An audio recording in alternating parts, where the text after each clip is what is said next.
Hello everybody, my name is Benjamin Bloom. This is the Benjamin Bloom Football Channel. Welcome back. I am spending the morning binge watching the first 3 episodes of Amazon's All or Nothing Tottenham Hotspur.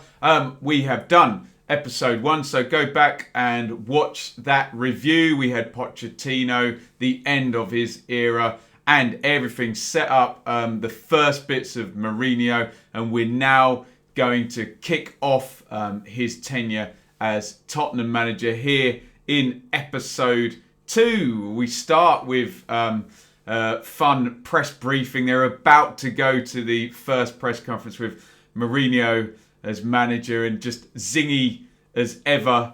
We have them sat around the breakfast table. What if they ask about Chelsea? Have you betrayed Chelsea? And he says the betrayal is that I won 3 leagues for them and then they sacked me. So quotable.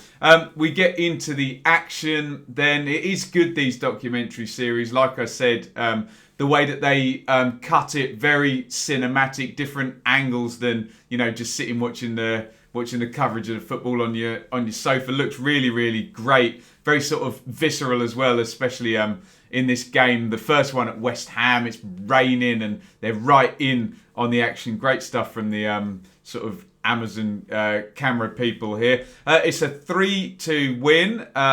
Dele Alli plays. Remember the narrative from the previous episode is that he's a lazy player and a lazy trainer. And we learn what we think we already knew about Mourinho all along. They're 2-0 up at half time, and I'm sitting there hanging on his every word as he says, look, if we don't concede another goal, we take the 3 points. And then he kind of adds the caveat. Obviously, we're not playing for 2-0, wink, wink, nudge, nudge.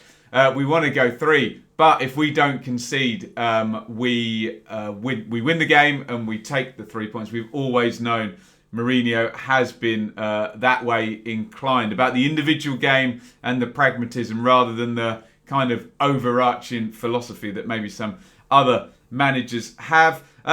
We get the much-seen trailed Serge Aurier doing some keepy-uppy and knocking a cup of tea over Jose's trainers there. Now, call me a boring curmudgeon here. That did look like a setup to me because one member goes, whose trainers of those? And then Dele answers, they're Jose Mourinho's. It sounds like lines you would write for everyone to know and tell us the story. I could be wrong. It could actually have happened. Looked like a bit of a setup to me, but let me know in the comments what you think. Aurier then goes around, I suppose a good bit of PR here. He goes off to a school in North London, a special school to do, lots of clubs do this, I suppose it's good that they get it on the camera. Whilst he's doing that, Jose goes off and meets all the staff. He's paraded around like a US kind of president, taking selfies, kissing babies' heads, being this charismatic sort of superstar guy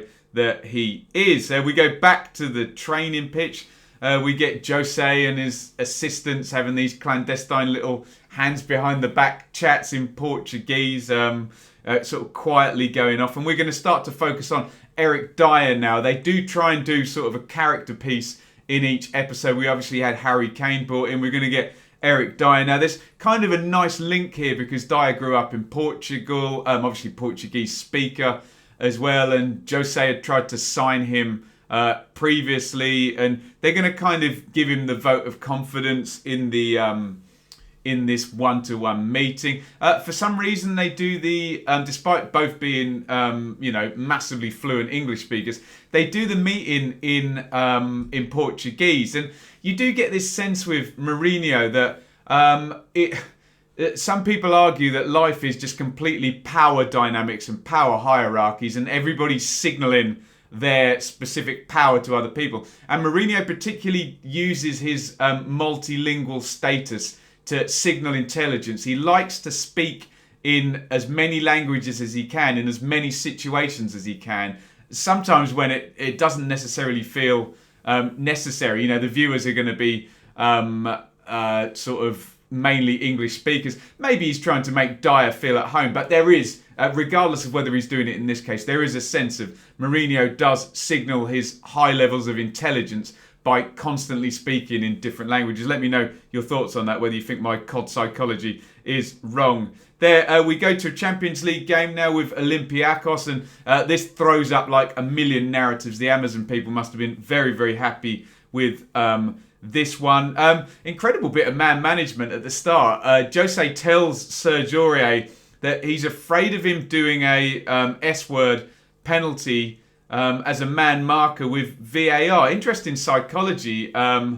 You would think that if he didn't trust Aurier as a player, that he just wouldn't play him. But and I must admit, I've been there in musical situations with bands where perhaps a musician I didn't trust, I tried to tell them the mistake that I thought that they were going to make before they made the mistake. So I have been there, but interesting to do that in front of everyone and just put Aurier on his toes. They go 2-0 down in this game. Classic Mourinho move here. Pulls Eric Dier, who he's just had the heart-to-heart with, out at 29 minutes. Obviously a bit humiliating here. It's 2-1 at half-time. Dier obviously looks very upset in the dressing room, a bit humiliated. They point out to Serge Aurier that he needs to be further forward, and Aurier says, oh, well, what if I go further forward? Will there be a gap? And they say, don't worry, don't worry. They're obviously setting it up for what happens in the second half here. So credit to the tactical team here. Kane scores twice, and we have a ball boy cleverly throwing the ball back quickly for one of the goals. And then obviously Aurier scores from the exact position that one of Mourinho's coaches sort of drew up on the tactics board. So everything looks very lovely. Great narrative in the game. Mourinho looks very clever, and they come back to the dressing room and all celebrate. Dier is still looking very miserable, as you can imagine, not involved in really the victory. And I don't know whether this is genuine or whether this is Amazon's idea, but it's pretty cool. They bring the ball boy in to speak to the players at dinner. The poor kid looks so nervous as he's going through. But Harry Kane, who does come across through this as a pretty nice bloke, to be honest, he takes him down the line to meet all the players, which is a nice touch. However, it was suggested to happen, whether it would look good on camera or just be nice for the kid, who knows. We go back to Dele Alli now. Again, it's a lot of character pieces. It's TV, isn't it? Character and narrative. They're looking at Eric Dier. Now they're going to look at Dele Alli, and we're going to get this constant back and forth between Mourinho and Ali as this very talented guy who's a lazy trainer, etc., and who's an underachiever. They kind of set him up as a bit of a clown, actually. We see him bantering with the masseuse about toothpaste and what order you put it on, and then riding a golf buggy. I don't know whether Dele would have been happy with that perception there. And then we see him given some very complicated tactical instructions about where to shift his position on the pitch. So they're definitely sort of setting something up. And then we get the pep talk. And it's one of those, I'm sure we've all had these at school from our teachers, of the you're an underachiever. One day you'll regret if you don't reach what you could reach.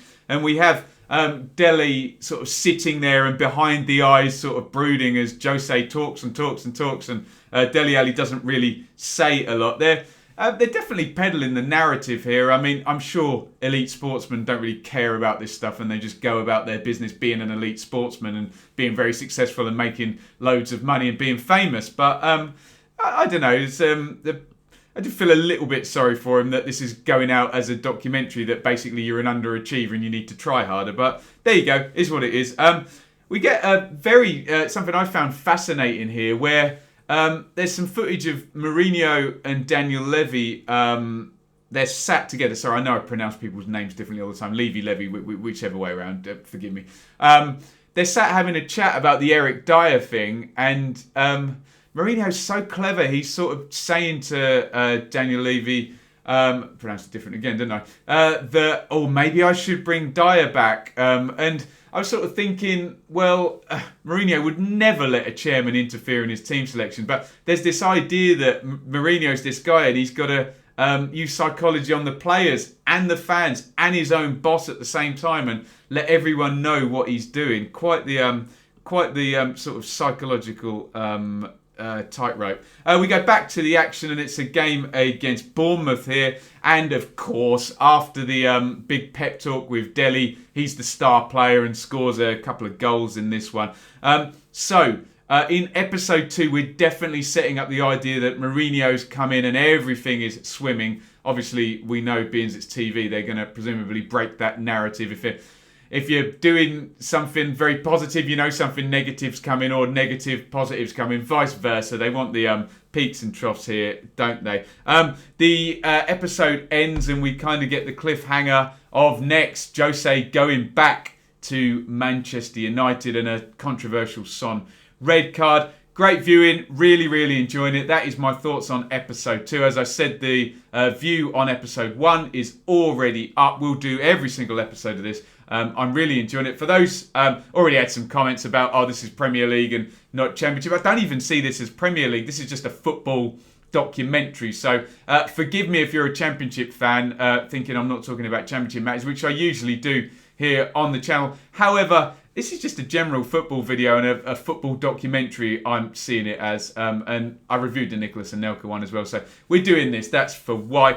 You can support the channel over here. Interact. Please get your comments in. Let me know what you think about what I've said. Like, comment, subscribe. Join our Fantasy League up there. T5QBR0. All of this stuff goes out as a podcast as well. You can support the channel financially as well. Amazon.UK/shop/the Benjamin Bloom Football Channel. If you click on or buy any of those products, that helps the channel. There are some fun lists of my YouTube setup and my hair setup, which lots of people ask about. Don't ask me why. Subscribe via Patreon, $3 tier, basically just a donation. $5 tier, you get some extra content. And for the high tier, and that parlays into that last bit there, you can sponsor the channel if you're a small business or a fan here. Help me grow, help me reach my ambition of doing this as either a part-time or a full-time pursuit here. Right, I'm going to get this video uploaded and then I'm going to go ahead. It's 10:30. Hopefully we'll get the third and final episode that's been released today uploaded in good time, because I know there's a lot going on today and videos to be made, let's just say. Thank you for watching. Get your comments in and I will see you on the next episode. Over and out.